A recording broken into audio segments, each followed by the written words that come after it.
Le dossier Covid-19 refait surface au Gabon avec la saisie par la Cour des comptes de ce dossier. C'est l'une des informations à la une de l'actualité ce jour. Bonsoir Cabrel. Bienvenue dans votre revue de presse. Bonsoir.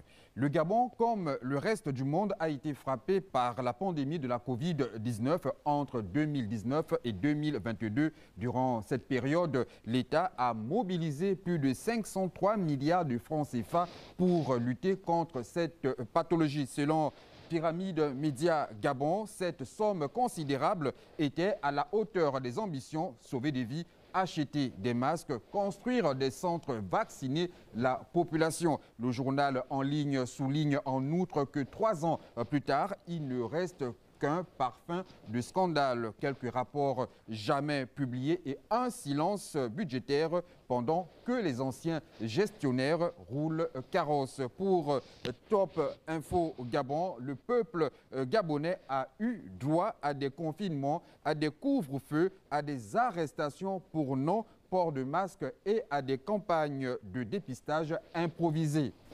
Selon le journal L'Aube, un tournant semble s'amorcer dans l'épineuse affaire de la gestion des fonds liés à la pandémie de la Covid-19 au Gabon. Le journal L'Aube évoque la Cour des comptes qui a accédé à la requête du COPIL citoyen, ouvrant la voie à une enquête formelle sur l'utilisation des sommes mobilisées pendant la crise sanitaire. Pour Top Info Gabon, c'est Noël avant l'heure. Mieux, un rendez-vous est pris avec le procureur de la République le 4 juin. En dépit du fait que, malgré plusieurs alertes et le dépôt des requêtes officielles, les institutions compétentes avaient jusque-là opposé un silence tenace.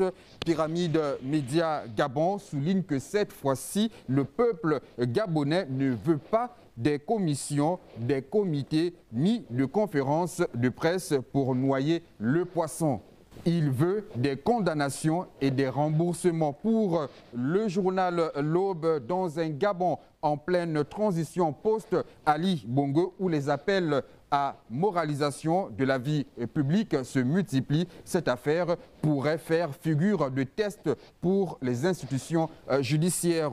Top Info Gabon conclut en ces termes: la vraie question n'est pas où est passé l'argent, mais surtout jusqu'où ira la mascarade.